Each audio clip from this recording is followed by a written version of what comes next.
আজকের আলোচনা আজকের যাযাবর। আজকের যাযাবর শব্দ দুটো শুনলে চোখে ভেসে ওঠে এক অস্থির শিখরহীন নিরন্তর ছুটে চলা জীবনের ছবি।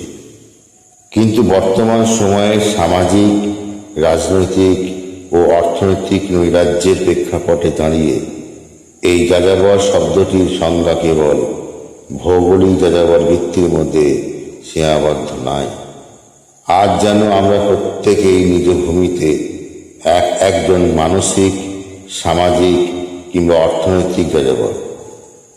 বর্তমান দেশের সামগ্রিক অস্থিরতা ও নৈরাজ্যের পরিপ্রেক্ষিতে এই বিশেষ বিষয়টি গভীরভাবে আলোকপাত করতে বাধ্য হচ্ছি। আজকের দিনে সবচেয়ে বড় নৈরাজ্য চলছে সাধারণ মানুষের অর্থনৈতিক জীবনে। ক্রমাগত দ্রব্যমূল্যের ঊর্ধ্বগতি, বেকারত্ব এবং স্থায়ী কর্মসংস্থানের অভাব মানুষকে এক চরম অনিশ্চয়তার দিকে ঠেলে দিয়েছে। জীবিকার তাগিদে মানুষ গ্রাম থেকে শহরে কিংবা এক শহর থেকে অন্য শহরে ছুটে চলেছে। আজ যেখানে কাজ আছে, কাল সেখানে নাই। এই যে প্রতিনিয়ত কাজের খোঁজে পরিযায়ী হওয়া, এটাই আধুনিক অর্থনৈতিক যাযাবর বৃত্তি। নিজের ঘর বাড়ি থাকা সত্ত্বেও মানুষ আজ নিজের চেনা পরিমণ্ডলে পরবাসী। চারিপাশে যখন সুশাসনের অভাব, দুর্নীতি এবং সামাজিক অরাজকতার মাথা জাগা দিয়ে ওঠে, তখন মানুষের মন থেকে এক ধরনের স্থায়িত্ব বা নিরাপত্তার বোধ হারিয়ে যায়। সততা, পরোপকার বা নৈতিকতার মতন চিরন্তন মূল্যবোধগুলো আজ প্রশ্নের মুখে দাঁড়িয়েছে।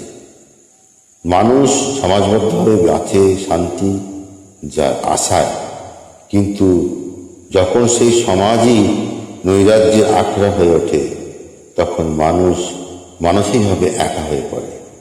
এই মানসিক একাকিত্ব এবং নিরাপত্তাহীনতা মানুষকে এক ধরনের মানসিক যাযাবর পরিণত করে চলেছে, যেখানে যে কোনো আদর্শ বা বিশ্বাসের ওপর স্থায়ীভাবে ভরসা রাখতে পারছে না।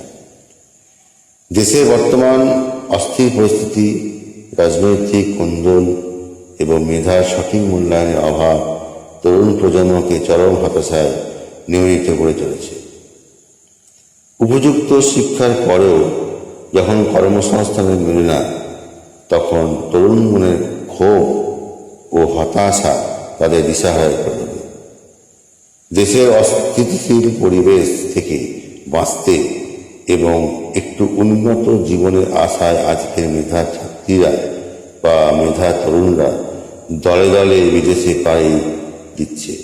নিজ মাতৃভূমি ছেড়ে অন্য দেশে গিয়ে নতুন করে অস্তিত্বের লড়াই শুরু করার এই যে বাধ্যবাধকতা, তা আজকে যাযাবর ধারণাটাই এক আধুনিক ও বেদনাদায়ক রূপ। নৈরাজ্য কেবল মানব সৃষ্ট সামাজিক বা রাজনৈতিক নয়, প্রকৃতির উপর মানুষের সীমাহীন অত্যাচারের ফলে এক ধরনের প্রাকৃতিক নৈরাজ্য তৈরি হয়েছে। নদী ভাঙন, খরা কিংবা অপরিকল্পিত নগরায়নের ফলে গ্রামীণ পরিবেশ ধ্বংস হচ্ছে। এর ফলে ভিটেমাটি হারিয়ে বহু মানুষ রাতারাতি উদ্বাস্তু বা জলবায়ু যাযাবর পরিণত হচ্ছে, যাদের স্থায়ী কোনো ঠিকানা থাকছে না। আজকে যাযাবর কোনো স্বেচ্ছায় বেছে নেওয়া রোমাঞ্চকর জীবন নয়, এটি বর্তমান নৈরাজ্যময় পরিস্থিতির সৃষ্টি। যখন একটি দেশের শাসন ব্যবস্থা, অর্থনীতি এবং সামাজিক নিরাপত্তা ভেঙে পড়ে বা অস্থির হয়ে পড়ে, তখন সাধারণ মানুষ তার চেনা শিকড় থেকে বিচ্ছিন্ন হতে বাধ্য হয়। এই নৈরাজ্য থেকে মুক্তি পেতে হলে বা উদ্ধার হতে হলে প্রয়োজন সামাজিক সমতা, কর্মসংস্থান নিশ্চয়তা এবং একটি সুস্থিত মানবিক পরিবেশ, যা মানুষকে আবার তার নিজের মাটিতে, নিজের শিকড়ে শান্তিতে থিতু হয়ে সাহায্য করবে। ধন্যবাদ।